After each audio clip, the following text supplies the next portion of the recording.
Hello everyone, welcome to my channel Rajat unfiltered.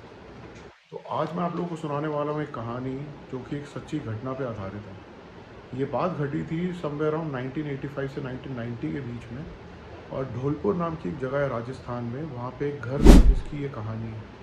ये factual based कहानी है जो कि मेरे को मेरे फ्रेंड ने सुनाई थी, और उसने खैर मुझे ईमेल भेजी, तो मैंने कहा आप लोगों से शेयर करूँ।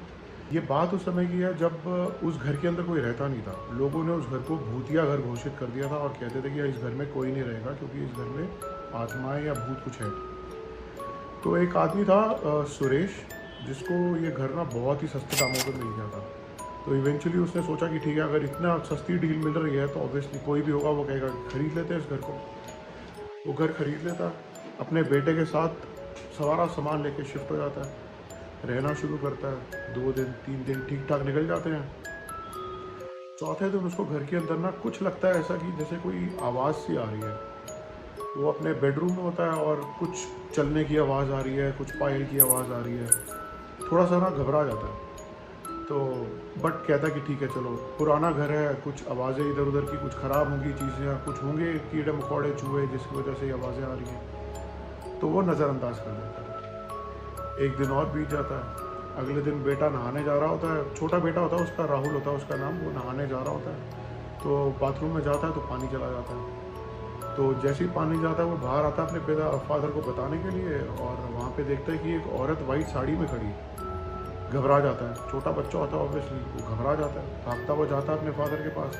कहता है कि पानी नहीं आ रहा है और टॉयलेट के अंदर एक लेडी है जो कि वाइट कपड़ों में खड़ी है। उसका फादर कहता है क्या बोल रहा है तू भाई, ऐसा कुछ हो ही नहीं सकता। वो कहता है नहीं पापा है, मैंने एक औरत देखी है। एकदम से सन्न हो जाता है, वो उंगली करके इशारा करता है, कह रहा पापा वो औरत आपके पीछे खड़ी है। तो फादर पीछे मुड़ के देखते हैं, कहते हैं आया यहाँ पे तो कोई भी नहीं है। वो कहता है ठीक है बाप, कहता है चलो तेरे को अगर डर लग रहा है तो एक काम करते हैं, तुम मत नहा, मैं पहले पानी का अरेंजमेंट करता हूँ, देखता हूँ पानी क्यों नहीं आ रहा है, और उसके बाद फिर मैं उसको जाके देखता हूँ कि इस घर में और क्या प्रॉब्लम है। पानी वानी चलो ठीक करता है। उसके बाद वो नहा धो के अपना खाना पीना करते हैं सारा, और 2-4 दिन निकलते हैं। थोड़ा घबराया होता है उसका बेटा राहुल, बट यह कि वो इवेंचुअली, क्योंकि फादर होता है साथ में, तो उसको पैसिफाई करता है, उसको बोलता है कि ठीक है यार तू शांत रह, ऐसा कुछ नहीं। अल्टीमेटली क्या होता है, 2-3 दिन के बाद घर की ना लाइट चली जाती है। लाइट चली जाती है तो वो पावर हाउस जाता है, उनके पीछे, घर के पीछे छोटा सा पावर हाउस होता है, सब स्टेशन का घर ही के अंदर बना होता है पीछे की तरफ। तो वहाँ जाता है, वो कहते हैं कि चल मैं तेरे को देखते हैं कि लाइट क्यों नहीं आ रही है, क्योंकि बाहर तो सबकी लाइट आ रही है, सिर्फ हमारे घर की लाइट नहीं आ रही है। तो अपने उसका बेटा कहता है मैं अकेला नहीं रहूँगा, आप मुझे भी लेकर चलो साथ में। वो कहता चल मेरे साथ। जाते हैं वो दोनों के दोनों पावर हाउस की तरफ। तो वहाँ पे जैसे जा रहे होते हैं, रास्ते में देखता है कि ना औरत के पीछे से ना, दोनों के पीछे से छन छन छन की आवाज़ें आ रही है। तो मतलब वो औरत की गिरते चल रही है। तो वो अल्टीमेटली फादर भी घबरा जाता है, सुरेश भी क्या करे भाई, है तो इंसान ही ना।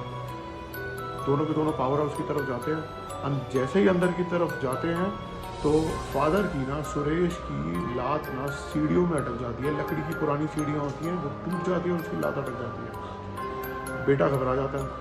अब बेटा खींचता है बाप को, तो कह रहा है कि चल तू बाहर, तेरे को किसी भी तरीके से बाहर निकाल। वो खींचता है, वो नहीं निकल पाता। तो इवेंचुअली ना उसको बोलता है कि तू ना यहाँ से चले जा, तू बाहर जा और किसी को बुला के ला। वो बाहर जाता है। अब बाहर जा की तरफ जाता है अपने फादर को, उसका फादर भी ना कोशिश कर रहा होता है कि मैं अपने पैर खींच के किसी तरीके से ले आऊँ इसको बाहर, मैं अपने आप को बाहर खींच सकूँ। इतनी देर में वो राहुल कमरे की तरफ जाता है कि मैं उस तरफ जाऊंगा। कमरे की तरफ से जाके बैक डोर से निकल के बाहर जाता हूँ, तो दरवाज़ा खुलता है अपने आप।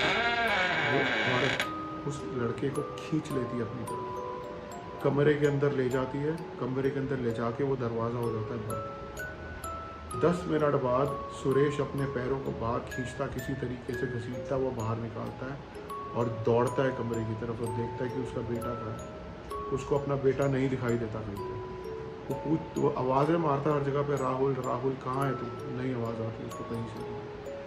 तो इवेंचुअली वो बाहर जाता है, बाहर जाके लोगों को पूछता है कि मेरे बेटे को देखा, मेरे बेटे को देखा, फिर नहीं देखा। डिप्रेस हो जाता है, इतना डिप्रेस हो जाता है कि वो घर से बाहर निकलना बंद कर देता है। वो घर में ही ढूंढ रहा होता है, घर के बाहर ढूंढता है, कहीं नहीं मिलता, वो डिप्रेस हो जाता है। वो इलेक्ट्रिशियन को बुलाता कि भाई तू जब तक बिजली तो ठीक कर, फिर देखें, क्योंकि अंधेरा रहेगा तो हम कैसे ढूंढेंगे किसी को। बिजली वाला आता है, दरवाजे पे आता है, एंटर करने से पहले वो कहता मैं जा रहा हूँ भाई जयराम जी की, मुझे नहीं करना काम है, तो मुझे नहीं करना इसकी बिजली थी। कहता क्या हो गया देखो? कह रहा अंदर एक औरत है और एक छोटा सा बच्चा खड़ा हुआ है, तुम्हें नहीं दिखाई दे रहा हो?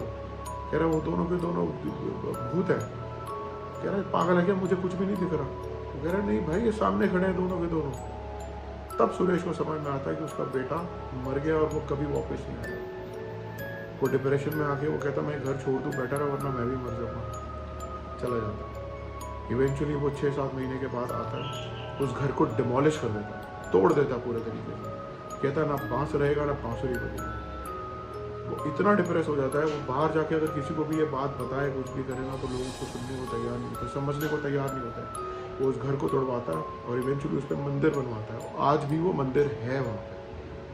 आई होप आप लोगों को कहानी पसंद आई है। अगर आप लोगों को अभी भी अपनी भी कोई राय देनी हो, कुछ कहानी भेजनी हो तो आप हमें ईमेल कर सकते हैं, लिंक नीचे दिया हुआ। Thank you.